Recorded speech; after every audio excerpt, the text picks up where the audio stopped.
Cloud9 New York is our next team. They finished in 10th place this year with 125 points. Their record 12 and 24, 33% win percentage, 42% map win percentage, 57 and 80 on the season. They only had this most recent roster for part of the Major 4 qualifiers and Major 4. They went 2-5 with this new roster. They uh, were we'll talk about it because I actually have a segment I think in mind for our award show. But they're certainly pretty disappointing on the year. They were coming in, obviously. This is the core of the team to start the year. Attach, Crimp, Mac, and Sib. Obviously, there's a lot of Seattle Surge hangover from there because Mac and Sib played together. Accuracy comes in as the head coach. So that is the bulk of the Surge roster. You bring in Attach, who is obviously one of the better AR players coming into this season. Kremp had a really strong year with LAT last year. So there's a lot to like about what C9 built. And then it just immediately falls apart. They finish 11th in the Major 1 qualifiers. They never have a major placing above top 8, so they or top 6, excuse me. They finished top 6 at Major 2, so they never really make it even to Championship Sunday at any of these events.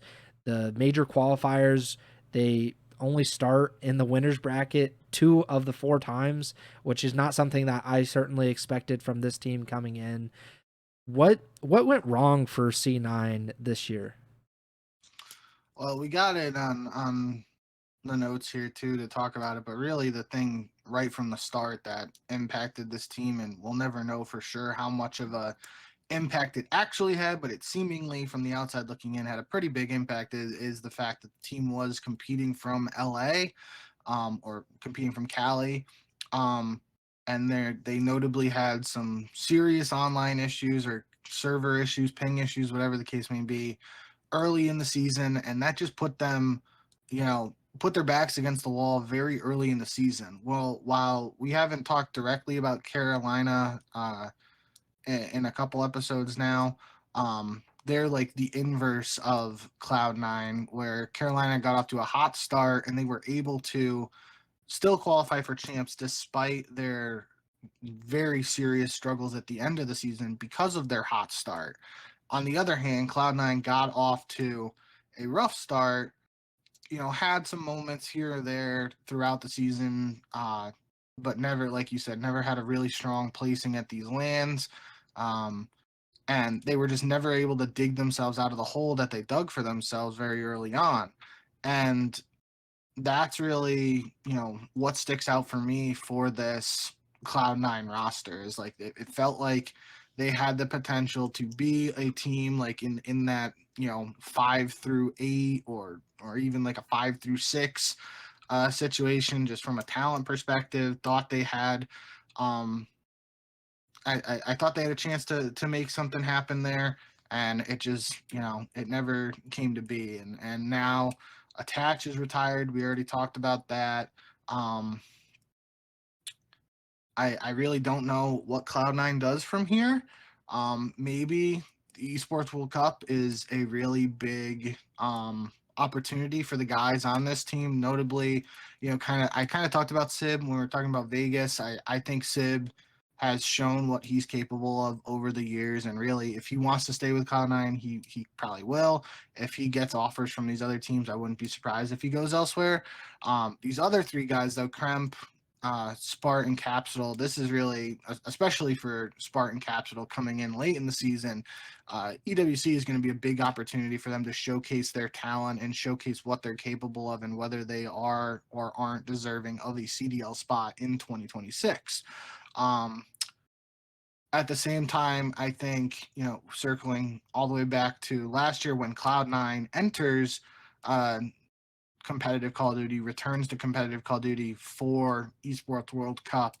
Um, I think they thought they were going to have that Hydra roster, and it is noteworthy that Sib announced at one point he was a restricted free agent, and Mm-hmm. it felt like Cloud9 was going to have the roster of Hydra, Kismet, Skies, and then plus one. Yeah. And then the whole LAT super team stuff happens, and they pivot to going from Sib being a free agent to building around Sib.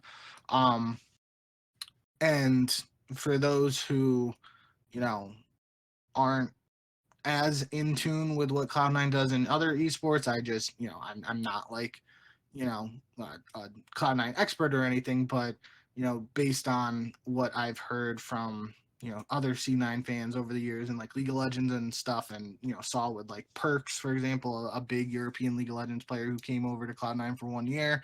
C9 Jack, the owner, CEO, whatever, the guy in charge for Cloud9, he tends to side with doing what the players want and giving them some freedom in choices in terms of like team changes and whatnot.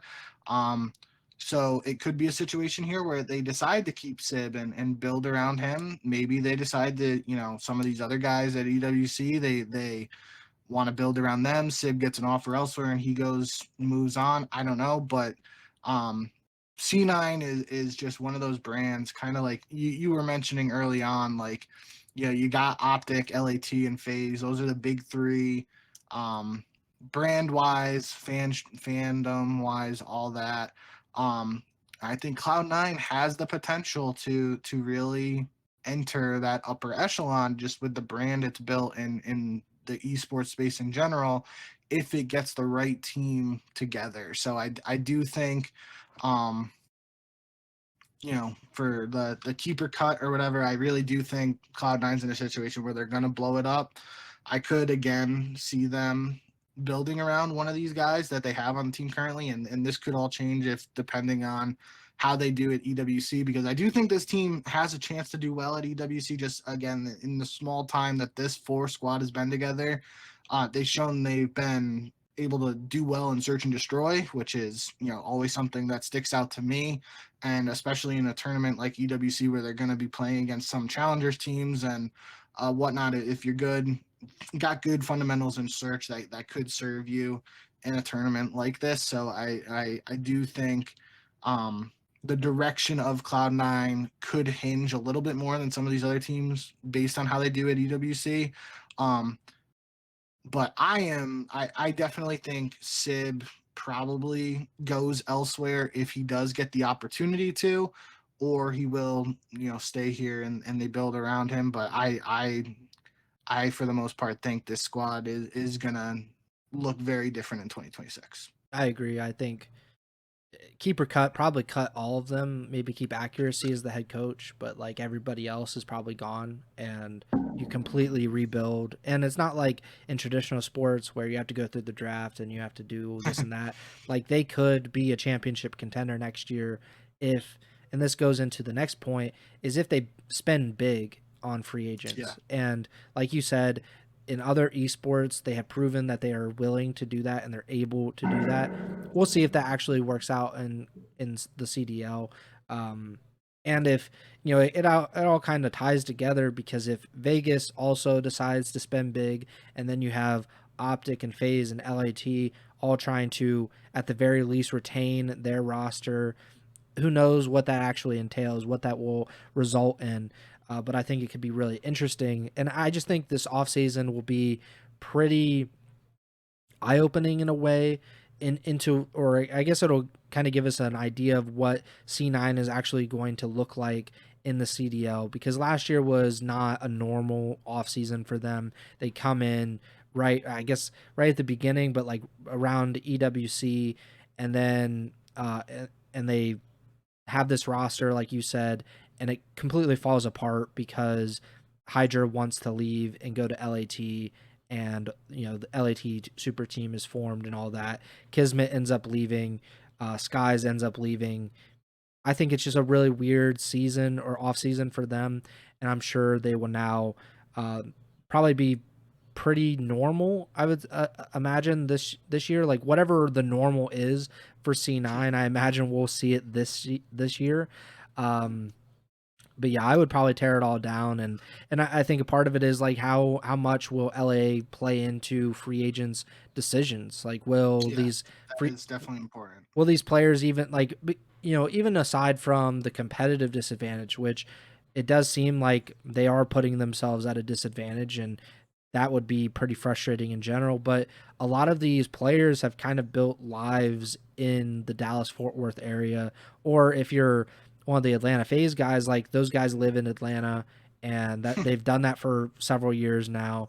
The Toronto Ultra guys have been living in Toronto for a while, or at least like Kleenex and Insight have. So like, will these players be willing to move to LA to live there? Um, or how much would it cost? Or I guess how much more would it cost to get those free agents to go to LA instead of Dallas or one of these other locations? I think that might be an interesting look into this offseason if they're not able to land some of the big fish that you would expect an Yeah. organization like C9 to land. I do wonder if that'll have anything to do with just being in LA in general. So No, I think that's a huge factor because like Cloud9 it is if it's not been a year yet, it's close to a year since their return to Call of Duty. They you know they didn't return just to come in for 1 year, struggle, and then leave. Like they you know mhm. at least seemingly from the outside looking in, they're here to compete for the long haul and they want to win. Um, but the factor of LA, I said it early on in the season when you got a veteran like attach, like it felt like, just based on what my understanding of C9 Jack and what he's done with other teams, I understand the whole like they want the C9 organization all close knit. They do like morning workouts and stuff in their community and whatnot.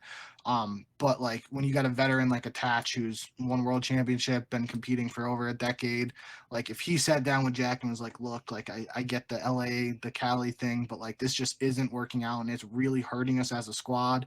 Can we just go compete in Dallas for the season? We'll be back in Cali, like, intermittently or whatnot. I feel like they could have sat down and had that conversation and maybe worked something out.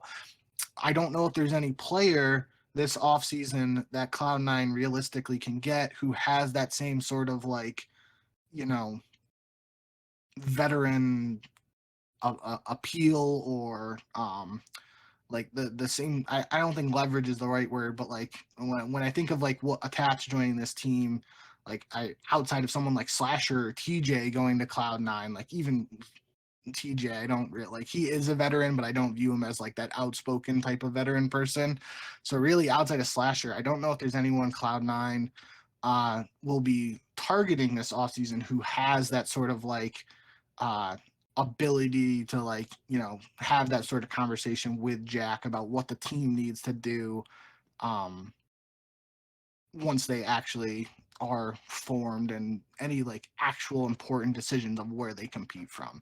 So I do think the whole, if this team decides, if C9 sticking in Cali and they're going to compete online, obviously it seems like online Call of Duty is here to stay. We always talk about that.